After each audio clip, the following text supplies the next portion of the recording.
history. But before we do that, I do want to. I did find some a YouTube video on Boruto. I wonder like their reviews, so we're just gonna check that out. Boruto. Boruto as an anime has been destroyed and criticized so much for being Shout out terrible, to with horrific It's animation, Ish. and more filler than the human gonna watch brain this can video. comprehend. What even is the story? There's only one thing left to do. We're gonna do it again, except this time we're gonna put it up against Naruto. Now, comparing it to all of Naruto wouldn't even be fair, seeing as Boruto 2 Blue Vortex, who the fuck came up with that goofy ass name? But seeing as Boruto 2 Blue Vortex just came out, we're gonna compare it to part 1 of Naruto only. Now there's a million different starts of Boruto, from Sarada prequel to the Boruto movie to the Boruto anime, so we're just gonna go with the manga, the gold standard. The manga will overpower all and every situation. It's an all-encompassing energy that overrides that of any mere anime. So basically, after some hype over dramatic dialogue, we get to the real shit. And Boruto already has his cell, shit. and he got some technology with him. It basically just throws you into the story where Boruto starts complaining about Naruto and Himawari's birthday. Sasuke pulls up and is like, "You ungrateful fucking brat. Shut the fuck up, you entitled piece of shit." And Boruto's like, I will break your world. I wish I was into it.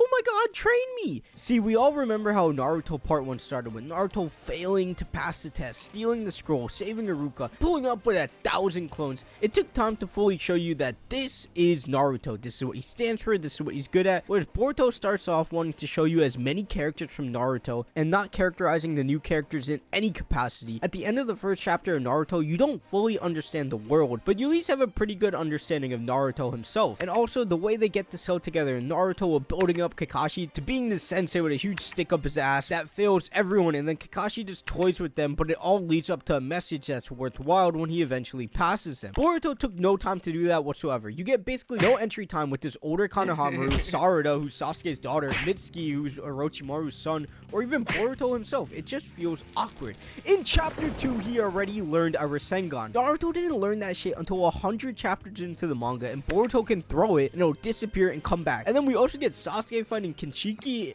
I don't know if I pronounced that right, I'm sorry. Which was pretty awesome, but that's just... You gotta like think like our next generation is gonna know shit better than we did. You know what I'm saying? Like, it might take us like me, I'm 36, so I'm a millennial. So it might take me fucking it probably took me maybe a year or two to know, let's say, algebra, which my son, the next generation, he'll probably know that shit like within probably like 6 weeks or less. So you gotta kind of think of it like that in a way. For instance, I knew this one person. It took him a while to like know how to skateboard. Like he could not do a ollie or nothing like that. And but years and years of practice, he knew how to do it. Well, his son started skateboarding, and he only knew that shit in a day. So, yeah. It's in chapter 2, and I understand you have a lot of carryover, but you can establish your world first and your characters, and this all leads right into the Chunin exams. And it's like, what is this pacing? Naruto took time to cook in the land of waves, its peak. Sabuza had us all scared shitless. We were as terrified as Naruto. The whole aroma around these characters were different just because of that arc, because we saw them terrified. And then Boruto's gonna use the Chunin exams to develop everyone? Like, what's the logic in that? With such an overflow of characters, you don't really care about them at that point. You don't even know Boruto yet, so you're gonna introduce all the characters at once? So what does Boruto do to mitigate this? These writers knew this, so what do these geniuses, these men at the absolute pinnacle of writing, Shakespeare himself couldn't think to do this. They make all the new characters clones of their parents. I mean, they've done it. They've solved writing in fiction. What else is there? Shikamaru, no, Shikadai. Like, come on, man. Zabuza was so cool, and the depth of world Land of Waves brought was awesome. How are you gonna do this to us? When we got lines like, I'm gonna kill you, and now we have to deal with Boruto cheating? Now, I'm not gonna lie. We gotta be honest here. Everything that happens after Momoshiki and Kinshiki was really sick, but it felt really sick because it felt like an extra episode of Naruto, because when Naruto absorbs the BG bomb, you were like, that's my fucking boy right there. And when him and Sasuke link up, you're like, we are so fucking back right now, man. And then Boruto whips out a giant Rasengan and a new eye, and you're like, what more does he need, man? What other power-ups does this kid need? And then we get to the Ao Kawaki arc, and I suppose this would be compared to the tuning exams at the start. Now, the concept of Ao was really cool. It almost felt like Zabuza in terms of how ninja can go wrong, and characters like this were needed. If you're gonna use characters from Naruto, use the ones that weren't fully fleshed out. Now that I think about it, it's hilarious 1010 got no screen time here too. You had 3 series to try and get some screen time. I also like the technology integration here. Generally in Boruto, it's pretty corny when they use it. Naruto in front of a computer looks wrong, and why are they playing video games? And even in the original, it was weird, but like, since there was no focus on it, you're like, it's okay, like, I'm just gonna ignore it, we're just gonna go with it. But anyways, the sword fight happened, which was pretty sick, and Kanoharu being a little bitch, and then Ao really coming to kill everyone. Kashin Koji introduction, which ended up being really anticlimactic reveal. A lot of the robot android concepts started coming into play, but pairing it up against the first part of the Chunin exams and the Forest of Death, it's like, come on now. The Forest of Death was so dark and eerie. Sasuke looked like a man possessed. Naruto started receiving some really realistic development. Yeah, I feel like a lot of other shit. anime might That have shit was powered up good. Naruto to an insane degree, but nah. They gave him some moments and honestly creative fights, but he wasn't too over the top. But at this point, the vibe of Boruto is just so inconsistent and off from Naruto. It seemed like they had no way to actually progress their character. Like, the vibe of Boruto is so weird. It's like, you know, when a company just tries to modernize for no reason? It was like, no, we were fine with it being the same thing as before, just a little bit different. But now it all just feels kind of soulless. Then we get Kawaki, and he's really the creme de la creme of this whole series, mainly because he's just different. He's clearly supposed to be like Sasuke, but he's also different than Sasuke in so many ways. He breathes life into the series. He lacks morality, but he's also strong, and the whole concept of him learning how to live, because he's actually operating with people who weren't trying to kill him, and it's interesting to see that in this world of Boruto that was so bland before. When you get his crazy backstory and the fact that he was sold off, I find it hard to believe the same people that made this also somehow made Chocho. They clearly know how to make good characters, but seemingly have no desire to do it again. But his fight was sick, and his dynamic with all the characters are pretty dope because he just doesn't give a fuck. The second half will be paired up with the actual Chunin exams and the Gaara fight after in the fourth Hokage fight. Do I even need to gush about the Chunin exams? That is literally one of the best arcs in anime. If you don't need me to tell you why it's better than whatever section it's matched up with. But that section is Kawaki and Naruto training, as well as Delta pulling. Dude, that just gave me a whole flashback, bro. Like, damn. Naruto was so fucking good.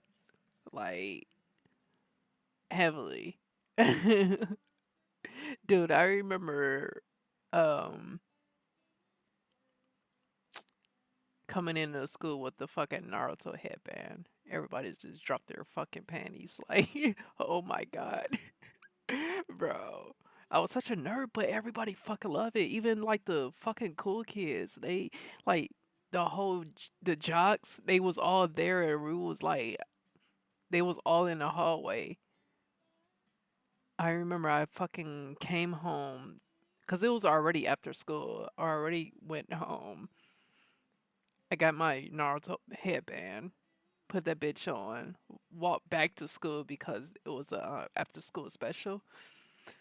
Walked in that bitch, man, and bro, they was like, bro, no the fuck you didn't. Bro. And I had the fucking scratch on the fucking Hokage. Oh, bro.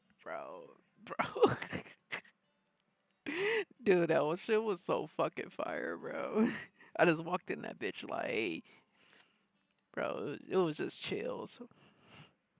Up on Naruto. I still think the Naruto Delta fight was too competitive for literally no reason. Boruto needs to learn that it's okay for Naruto to one-shot opponents, and also the whole robot thing and leveling up villains. I don't know who thought it was a good idea, but they had no confidence in the fact that fans were okay with a smaller story instead of powering up everyone. Just have Boruto and everyone go on normal missions. They don't have to be fighting like fucking robots. Anyways, in case you were wondering, obviously Naruto, Neji, Sasuke. So like, our after school, we had like an anime class. Oh, anime club. I'm sorry. I wasn't in it, but they were playing that particular night. It was Yu-Gi-Oh night, so I brought my deck and had the fucking Naruto headband. Then walked in that bitch. I don't know why all the fucking, I don't want to call them nerds, but I'm just gonna say it. But all the fucking nerds, they was like scared of me. I'm like, dude, I'm the fucking coolest person in this bitch. Like, like I don't fight nobody. Like I may look like a, I don't know, like I beat motherfucker ass nigga. Like, I may look like that, but I'm not really like that, bro. Gaara for Tokage, Orochimaru, Gaara Sasuke, Gaara Naruto. The Chunin exams were obviously better than all that, and Naruto Delta might be better than maybe Tamari Shikamaru.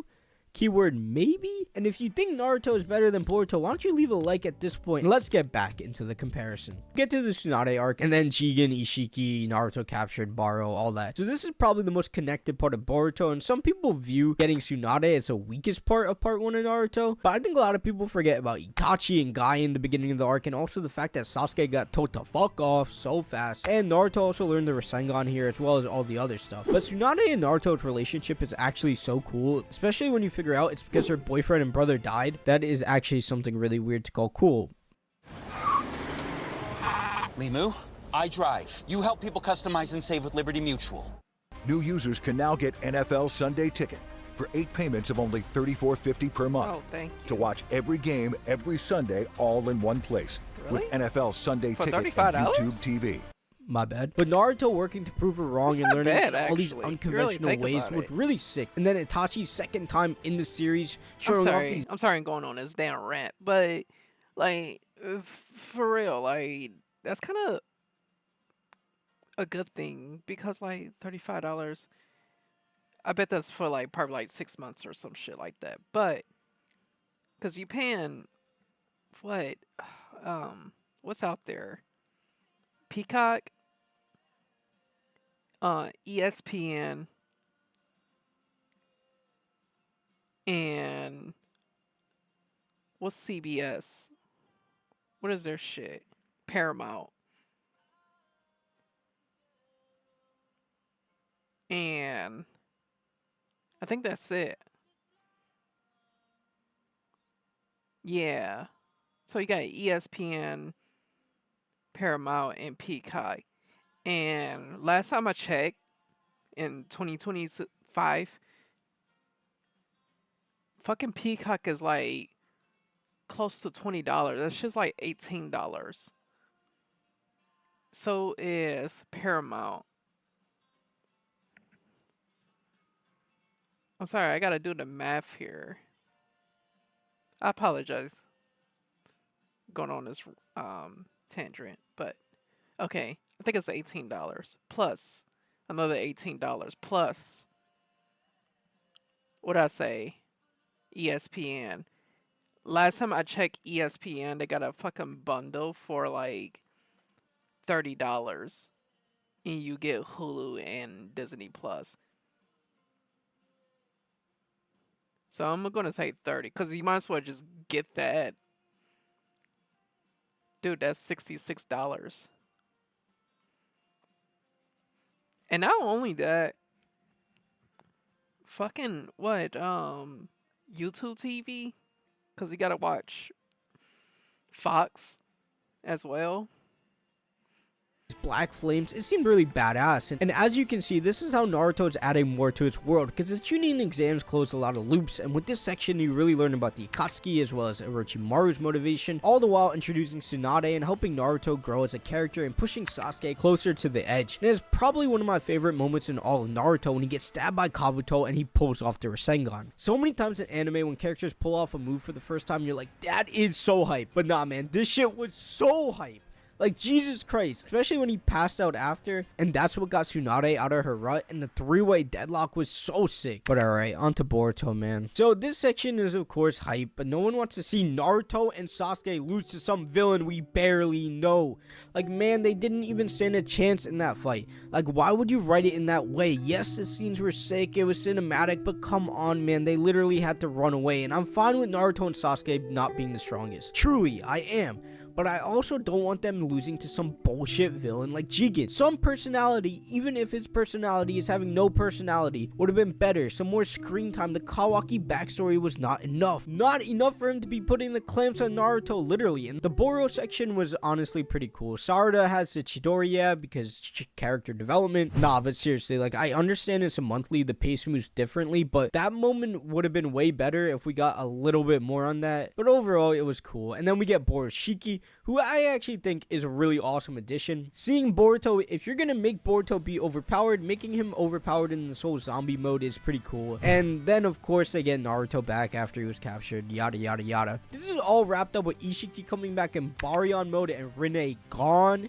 Now, the Ishiki thing is even worse because it's like they couldn't beat him before when he was Jigen. So now with no power-ups, how are they going to be a stronger version of him? They do that by sacrificing Kurama. And honestly, the send-off was okay, but then Boroshiki came back and took Sasuke's eye. And it was like, bro, Sasuke was already getting beat by everyone. How are you going to continue hoeing this character? I know he was using the Rinnegan as an Uber, but still. Anyways, I'm just going to compare the rest of Boruto to Sasuke retrieval. So, Ada gets introduced. Yes, she can literally do everything. I feel like at this point, the Red is like, okay, we're just gonna make everyone overpowered. So when it thinks about you, you're dead. You can see everything. Why not? Amado's secret motivation, irrelevant. Kashin Koji is just gone. Anyways, we fucked up his reveal, so let's get rid of him. And then Code, yeah, let's bring him back and let's take those limiters off. Wait. He's still not strong enough to beat Boroshiki, though. Correction. So ESPN is starting at $29.99. But you might as well get the bundle for Disney Plus and Hulu for the same price for 12 months. Then after that, it's going to be $36. Wow.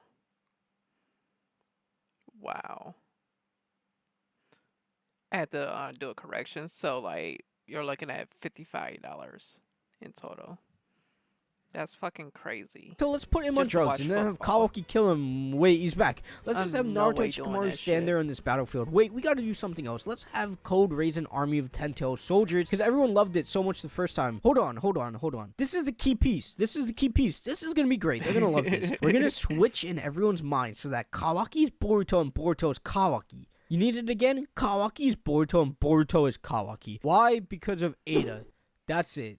That's all the explanation. I've never seen that character. Okay, actually, the switch body things is really cool. Like, yeah, I may have presented that in a stupid voice, but that part of it was honestly pretty decent. But the story has no identity. The end of Naruto is this grand tale of stakes where Shikamaru is near death, Choji gives it his all, even Lee with the drunken fist, all building up to one of the most iconic fights in anime that drives Naruto and Sasuke apart. This was a true end to part 1, whereas in Boruto, stuff just happens. It was clear there was no direction at all. The focus of the series shifts all the time, and out of nowhere, Amado's character dropped off a cliff. Ada is sometimes the most important character, sometimes not. Kashin Koji is like, where's Waldo? And for whatever reason, Naruto and Sasuke get beat up more than anyone. Like, Naruto is literally captured by Kawaki at the end. The whole concept of the anime was weak, and it's bizarre when the blueprint is right there. I've been reading and watching Boruto since it came out, but solely just because of how much I like Naruto and the IP as a whole. But sometimes it really feels like this should have been about Naruto's grandson and not his actual son, or a Minato prequel, because Boruto being overpowered when it took Naruto so long to become strong, like, how do you expect us to connect with him in any capacity? I get the whole concept is that Boruto is the inverse of Naruto, a boy who starts with everything is gonna lose it all, which is the vibe of the manga at this point, but sometimes it's just like, why can't we just have a small ninja story again? Why does everyone have to be so absurdly strong? Like, why? Part 1 of Naruto has this homey vibe to it that everyone loves because there's actual development of the characters and their journey. So of course I downplayed Boruto throughout this whole video, and a lot of it was jokes, but it's just frustrating, man. So on that note, check out this comparison of Jujutsu Kaisen and One Piece because those two are actually competitive. If you enjoyed this video, leave a like, subscribe, and don't forget, we're just getting started. We're gonna stay consistent, and I'll see you in the next video.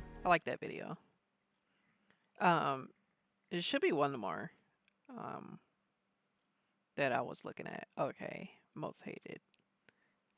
Okay, it's only 16 minutes. minutes. This Hulu so. Plus Live TV lineup is stacked. Let's meet the All-Stars. You see what I mean? Live TV, Dude. Hulu, Disney Plus, and Fucking $35.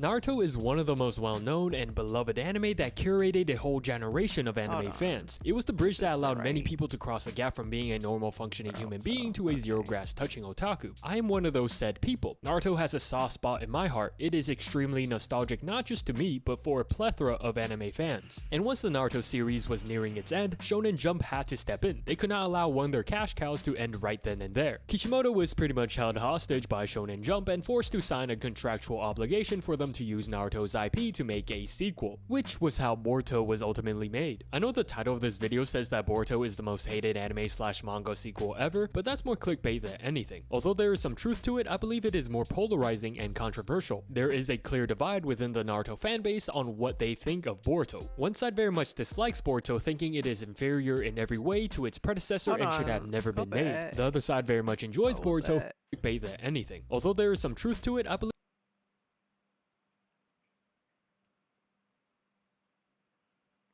Score $5.99. it is more polarizing and controversial. There is a clear divide Score stats.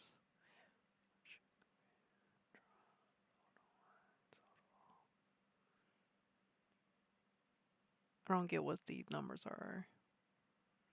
within the Naruto fanbase on what they think of Boruto. One side very much dislikes Boruto, thinking it is inferior in every way to its predecessor and should have never been made. The other side very much enjoys Boruto for what it is and looks forward to what it has to offer. I was once a hater of Boruto, kind of unwarranted since I never watched or read the series besides the Boruto movie when it came out, so my only opinion was based on what others said online, which was that the anime is garbage, so I never actually gave it a chance. But one day I was curious because I heard that the manga was solid from quite a few people, and I saw that it was currently only around 100 chapters. So my curiosity got the best of me and I dove straight into it, reading all 100 chapters within a few days. And I'm not gonna lie, it was a fun read. This is not me saying that Boruto is better than Naruto, not at all. It's not even close for me. There are aspects of Boruto that I like and others that I dislike. So I kind of want to go over the entirety of Boruto in this video to explain why some people love it and why some people hate it.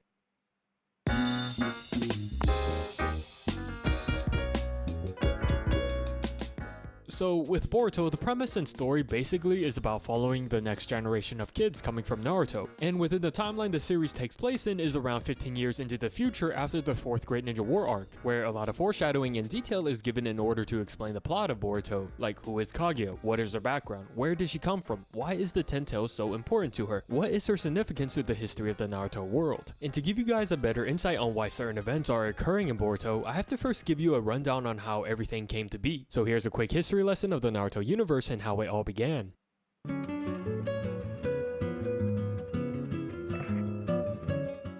It all started around 1,000 years ago when both Kage Otsutsuki and Ishiki Otsutsuki landed on planet Earth with the plan in mind to cultivate a divine tree and harvest its chakra fruit. But in order for the divine tree to bear fruit, it must first be grown from the sapling, and that's where the Ten Tails comes into play as the role of the sapling. For it to fully grow into a divine tree, it must first consume an Otsutsuki. Seeing that there are only 2 of them, unfortunately for Kaguya, she was branded to be the sacrifice for the Ten Tails because of her position as a low-ranking member within the clan. Although, that's not how things turned out. She betrayed Ishiki and stabbed him in the back, wounding him to the brink of death. Nevertheless, with time on her hands while the tree is still growing, she lived among the humans to satisfy her curiosity of them, where she slowly started growing an attachment towards them. But that didn't last long because she was ultimately driven into consuming the chakra fruit due to an ongoing war. With her newly found powers, she casted the infinite Tsukiyomi, putting the entire human race under a genjutsu, which in her mind created peace. Although she still had some lingering attachments for the humans, so she released some of them, but erased their memories of what happened. And just shortly after, she then has twin sons, Hagoromo and Hamura, who both adopted the ability to control chakra from their mother, who ruled the lands with an iron fist, which many humans weren't a fan of, and those who rebelled against her she dealt with by annihilating them. This is what made Hagoromo and Hamura confront her, to which she responds with an all-out battle lasting for months, where ultimately Hagoromo and Hamura were able to overpower Kaguya and seal her. And that's all the information you really need to know to understand the story of Boruto, because if we fast forward to the start of Boruto without skipping a beat, the very next villain introduced is Momoshiki Otsutsuki, who is related to Kaguya, or at least from the same clan as her. He came to Earth to check up on how Kaguya and Ishiki were doing with cultivating the chakra fruit from the divine tree. This introduction is kinda similar to when Dragon Ball transitioned to Dragon Ball Z. Just let me know if this sounds familiar. Our main protagonist from the previous series has a son, and out of nowhere a random alien comes down to Earth to check up on the status of their comrades and how their mission is coming along, all for them to find out there seems to be no progress whatsoever. And now they make it their goal to complete the mission their comrades failed to finish, which our protagonists fight in order to stop them.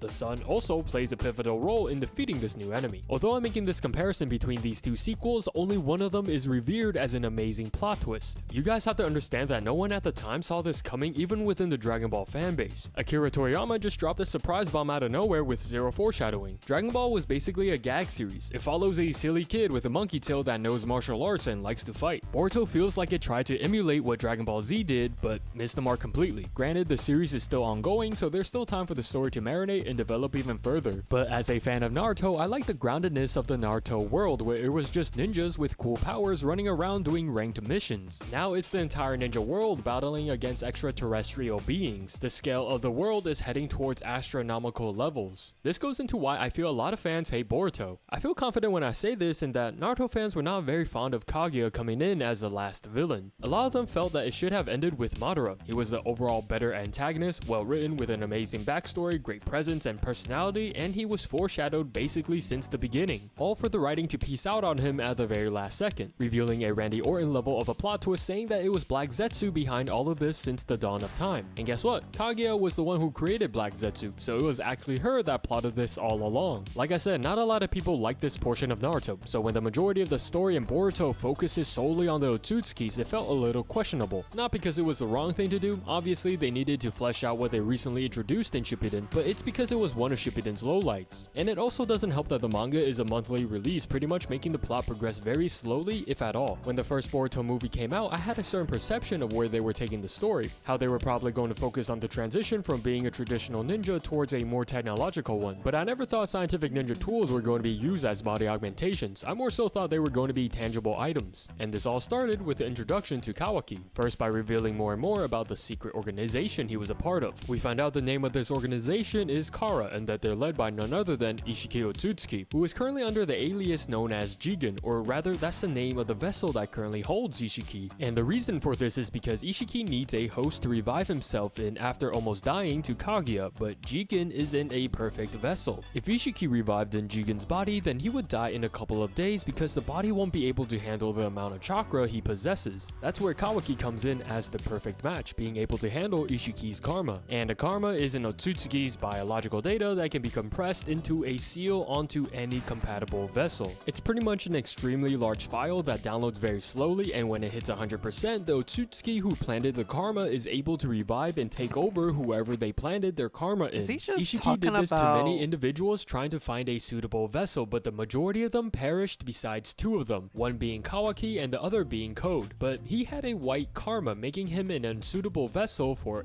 up with this series. The first reason why I've kept up with Boruto is just curiosity. I want to know where they're taking the story, even after mentioning that the plot is kind of lackluster. I'm looking at it from Okay, a I'm not rose-tinted about to lens. I came into the series with a point of view this. that it was going to I'm sorry, I just wasted guys' time. I thought that was gonna be good, but that was kind of boring. Sorry, whoever video that was. But anyway, yeah, but it seemed like Boruto is mixed reviews, so I guess that's a good thing. I like it. I don't have no complaints about it. I don't think it's not my favorite, but it's okay. It's good. Just good.